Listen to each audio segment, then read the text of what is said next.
दर्शकबिन आज हामी चर्चित कलाकार सङ्गम राईको जीवन कथा लिएर उपस्थित भएका छौँ। करोडौँको सम्पत्ति र आलिशान घरले मात्र मानिसलाई सन्तुष्टि दिँदैन भन्ने उनको जीवन कथाबाट सिक्न सकिन्छ। आज सङ्गमको सफलता त सबैलाई थाहा नै छ, तर उनको सङ्घर्षको कथा धेरैलाई थाहा छैन। आज हामी त्यही थाहा नभएको सङ्गम राईको सङ्घर्षको कथा तपाईँ सामु प्रस्तुत गर्न गइरहेका छौँ। कृपया भिडियो अन्तिमसम्म हेरी साथ दिनुहोला। सङ्गम राईको जन्म उदयपुर जिल्लाको रामपुरमा भएको थियो। उनको जन्म एउटा सम्पन्न परिवारमा भएको थियो। उनी एक जमिनदारकी छोरी हुन्। आर्थिक स्थितिका रूपमा हेर्ने हो भने सङ्गम निकै सम्पन्न र सुखी परिवारमा जन्मिएको जस्तो देखिए पनि उनी त्यस घरमा कहिल्यै खुसी हुन सकिनन्। उनले सानै उमेरदेखि नै मानसिक तनाव, पारिवारिक कलह र समस्याहरू भोगेकी छिन्। उनले यति धेरै समस्या भोग्नुको एउटा प्रमुख कारण छोरी भएर जन्मिनु हो।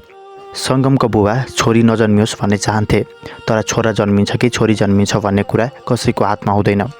विडम्बना नै भन्नुपर्छ, उनीहरूले जे चाहँदैनथे त्यही भयो। घरको पहिलो सन्तान छोरीको रूपमा सङ्गम राईको जन्म भयो। छोरीका रूपमा सङ्गमलाई जन्म दिएका कारण सङ्गमकी आमाले धेरै समस्याहरू भोग्नु परेको थियो। त्यो घरमा बुबाले जे भन्नुहुन्थ्यो त्यो नै मान्नुपर्ने हुन्थ्यो। अचम्मको कुरा के थियो भने छोरी मनै नपराउने सङ्गमको बुबाले भने 4-4वटा श्रीमती विवाह गरे। बुबाले 4वटा विवाह गरे पनि सङ्गमलाई सबै आमाले निकै माया गर्थे। उनलाई सौतेनी आमाले पनि आफ्नै सन्तान जस्तै गरेर माया गर्थे। सङ्गमको बुबाको विरुद्ध कोही पनि बोल्न सक्दैनथे घरमा। सङ्गमलाई आफू जन्मेको घर कुनै जेलभन्दा कम थिएन। घरमा बस्न निकै गाह्रो भएपछि सङ्गम 12 वर्षको उमेरमा नै सङ्घर्षका लागि काठमाडौँ प्रवेश गरिन्। सङ्गमको एक सौतेनी आमा काठमाडौँमा नै बसोबास गर्थिन्। काठमाडौँ आएपछि केही समय सङ्गम भने सौतेनी आमासँगै बस्न थालिन्। त्यसपछि कामको खोजीमा भौतारिन थालिन्। सङ्गमले बताएअनुसार उनले सङ्घर्षका दिनमा थुप्रै प्रकारका कामहरू गरेकी छिन्। सङ्गमले आफै काम गरेर काठमाडौँमा घर बनाउन चाहन्थिन्। त्यसै अनुसार सङ्गम कुवेततिर लागिन्।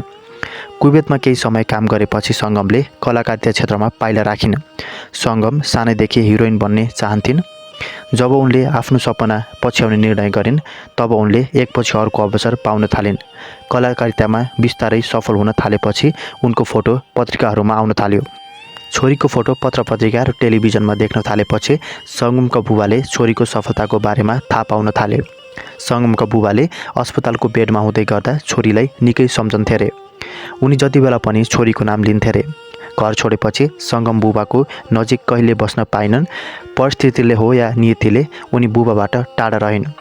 भेट हुन नपाए पनि फोनमा बुबासँग कुरा भने भइरहन्थ्यो।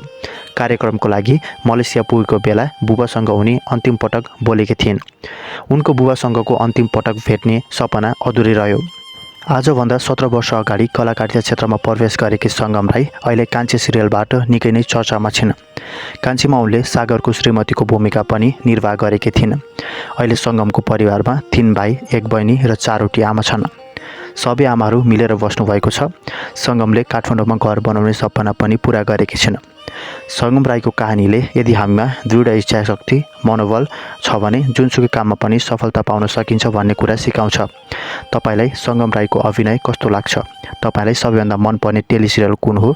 कृपया कमेन्ट गर्न नभुल्नुहोला।